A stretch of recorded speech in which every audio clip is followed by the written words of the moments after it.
Good morning. I couldn't wait this morning to see who won the Super Bowl. That was pretty cool.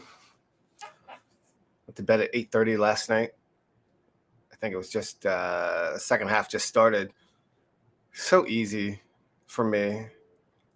I mean, I like both teams, I guess. I don't watch football. I don't put football in my schedule. I'll catch a little bit here and there if I can, but I mean, I have to be like super available. I don't know. It's just so arbitrary.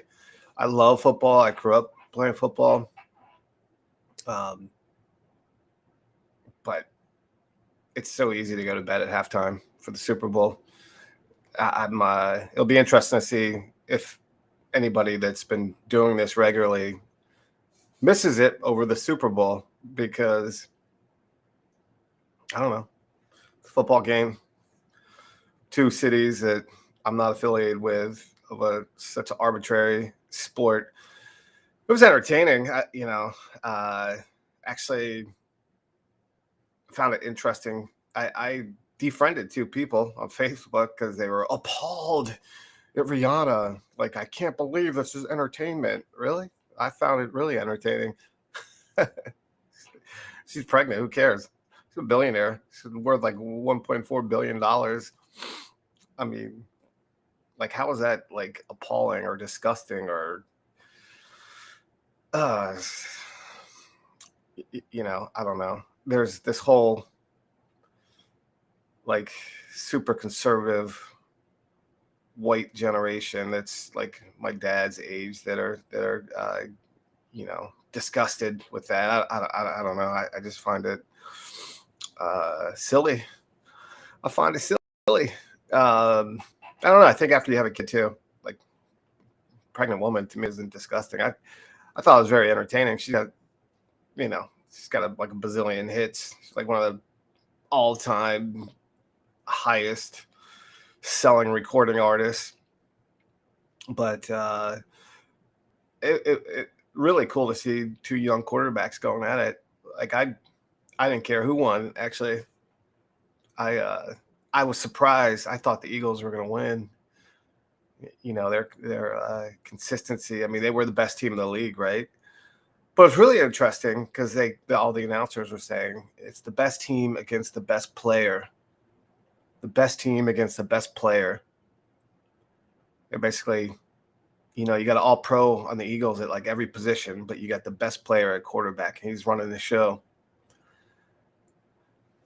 I don't know. I guess there's something to learn in there. You know, having a great team is important, but being just superior at your job or having, I didn't really see him play. I can't remember if I saw him play after halftime. I think I saw him play a couple plays before I actually just shut down and went to bed. So I have no idea how they came back, and I thought like he was hurt, like he went in halftime with a all gimpy. I guess he had a bad ankle or something, hurt his ankle. But pretty amazing, that determination, that commitment to win. I'm sure they taped him up and probably gave him some kind of pain med or something. I have no idea how they fixed that up, but pretty amazing. The best player beat the best team, and it goes against like everything that you're taught about, having a team. How important a team is to success and all that. It doesn't go. It's just it trumps, you know, being the best player. You can beat the best team. that's how. That's how. So that best team, like if everybody on that best team, I think was playing at the highest level they could play at. Maybe they beat the best player. I don't know. Or maybe the Chiefs weren't given enough credit. Maybe maybe they did have the best team. They just didn't have the stats for it. Maybe they peaked. Maybe they were peaking in the Super Bowl. I don't know. It's interesting. I watch the way I watch if I have interest in a game, especially if you hear about it being a great game. There's these like 5-minute game recaps, and it shows you every play, every like long yardage play, every scoring play. I think it's the best way to watch football in 5 minutes. I read like with my self improvement books. I read half the book. I always find the first half interesting, and then I find that the stories that they use to set up these weaker concepts that they might have just used to fill in the book. Now there are some books that are good from front to back, but most of them have like two or three concepts that I find intriguing, and the story that they use to set up the concept, because that's the formula of a self-help improvement book. You you have an intro, you have a forward, you have a chapter one or chapter two that kind of lays out like all the problems you're going to solve, and then they start getting into the solution chapters. It could be like chapter two, three, four, five. Usually there's like at least five chapters that are all like a story that's going to set up a concept. But I get halfway through and then I read a summary of the back end, because I don't want to read 10 pages of a story that's kind of about a concept that's kind of and that's the way I watch my football too. I watch the 5 minute recap, summary recap. It's so easy to find. You just Google the football game, and NFL, or somebody will put out like a 5 minute recap. I think it's NFL, the one I usually watch. But yeah, so after this, actually I'll do it later this morning after I get to the office. I'll do our huddle, and then I'll watch a 5 minute recap, and I'll be fine. I won't feel like I missed anything, because the entertainment value of that first half was great. Watching these guys go at it, and the competition, and I got to see the halftime show, and which, to be honest, I could have cared less if I saw it. I was just still up. I decided, it just was perfect timing. I went to bed at 7:30 um, the day before, and that felt good. I slept. I woke up a couple times during the night. I just felt like I was gonna try and catch up and sleep, but it's better if I go to bed at I shut down at like 8:35 last night, I think it was. That's a perfect time for me. Absolutely perfect. Like, I woke up at 4 o'clock today without my alarm clock goes off at 4:05. So one of our commitments is sleep. I'm getting my sleep.